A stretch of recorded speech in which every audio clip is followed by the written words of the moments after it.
पश्चिम क्षेत्र विद्युत वितरण कंपनी प्राइवेट लिमिटेड और उससे जुड़े हुए लोगों का एक कारनामा सामने आया है। किस्सा झाबुआ शहर का है। यहाँ पे विवेकानंद कॉलोनी में मेडिकल स्टोर के संचालक हरीश अग्रवाल रहते हैं। इनके यहाँ समस्या ये थी कि इनके यहाँ मेहमान बढ़ जाने से इनको 2 एसी लगवाने थे और इनके मीटर का लोड बढ़ना था। तो इन्होंने 2 से बढ़कर 8 करने के लिए एमपीबी के संबंधित एक कर्मचारी हैं जिनका नाम कुंदन बताया जा रहा है, हरीश अग्रवाल के अनुसार, उनसे संपर्क किया।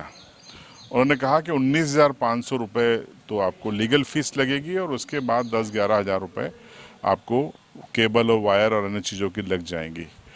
हरीश अग्रवाल चूँकि बिजी व्यक्ति हैं, मेडिकल स्टोर के में उनकी व्यस्तता है, तो उन्होंने 30,000 रुपये सीधा कुंदन नाम के इस कर्मचारी को दे दिए। अगले दिन ये कुंदन नाम के साहब आए और उनका लोड बढ़ा गए और सारी केबल एबल ला के वो काम कर गए। कुछ दिनों बाद हरीश अग्रवाल को याद आया कि जो 30,000 रुपये दिए हैं उसकी रसीद ले ली जाए, ताकि जब इनकम टैक्स की जो रिटर्न दाखिल करते हैं उसमें आवक जावक बताई जाती है तो ये खर्चा मेंशन किया जा सके। उन्होंने फिर से कुंदन से संपर्क किया।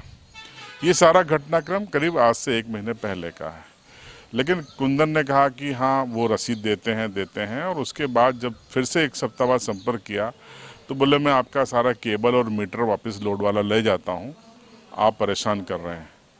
तो उन्होंने कहा कि नहीं, मुझे रसीद की ज़रूरत है ताकि मैं रिकॉर्ड में मेंशन कर सकूँ। तब फिर कहा गया कि मैं दे जाऊँगा।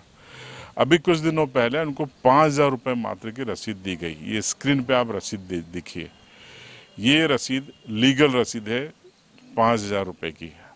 अब हरीश अग्रवाल का कहना है कि उन्होंने तो 19,500 प्लस 11,000 30,500 रुपये दिए थे, रसीद सिर्फ 5,000 की क्यों? अगर लीगल प्रोसेस 19,500 की थी तो कम से कम वो रसीद तो 19,500 की मिले। वायर के या अलग इलेक्ट्रॉनिक उपकरण की अलग से उनको रसीद दी जाए, मार्केट से ली होगी, लेकिन ऐसा नहीं हुआ।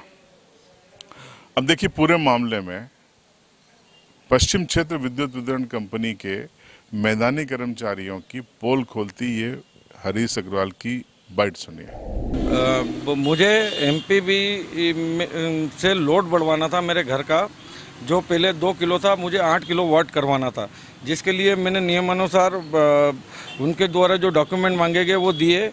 तो कुंदन करके जो बंदा था उसने आके मुझसे डॉक्यूमेंट मांगे, मैंने उसको डॉक्यूमेंट दिए और उसने बोला कि इसके लिए, मैंने बोला कितने फ़ीस लगती है, तो उसके द्वारा बोला गया कि 19,500 रुपये फ़ीस लगेगी और वहाँ से वहाँ तक का वायर 10-11 हज़ार का वायर लगेगा, तो टोटल 30,000 रुपये मैंने उसको पे करे।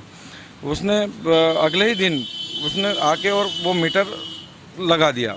फिर मेरे द्वारा मैंने उसको बोला कि भैया मुझे ये जो मैंने 19,500 पे करे हैं और ये जो वायर का बोला है इसकी मुझे रसीदें चाहिए, क्योंकि मैं इसमें लगाऊंगा, मेरे जो टैक्स के लिए लगते हैं।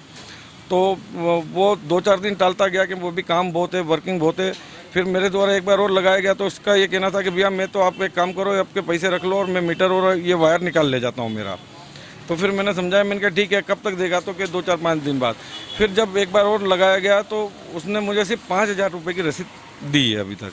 उसके कितने पैसे लिए गए? टोटल अभी तक 30,000 रुपये दिए थे मैंने। रसीद कितने की दी गई? 5,000 रुपये की। तो सुना आपने, ऐसा अक्सर कई लोगों के साथ होता है। ज़्यादातर लोग बिल नहीं मांगते, रसीद नहीं मांगते, तो मामला चल जाता है। लेकिन क्या ये प्रवृत्ति सही है? उपभोक्ता भगवान होता है, कंज्यूमर होता है, वो भगवान होता है। इसके लिए भारत में लॉ बना हुआ है, कानून बना हुआ है। लेकिन उपभोक्ताओं को कैसे परेशान किया जाता है इन भ्रष्टों के द्वारा, ये वानगी है।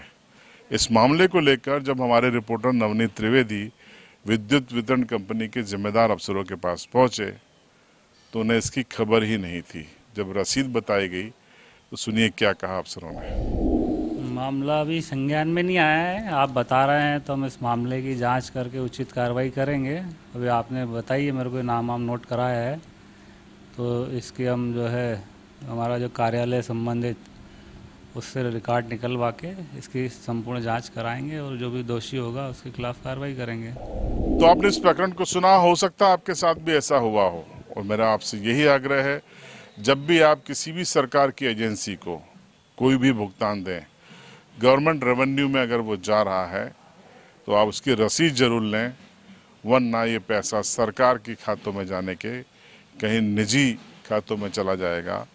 सरकार को तो हानि होगी, देश में भ्रष्टाचार भी बढ़ेगा। इसे रोकना हो तो हरीश अग्रवाल जैसे सजग बनिए, शिकायत कीजिए, कार्रवाई करवाइए।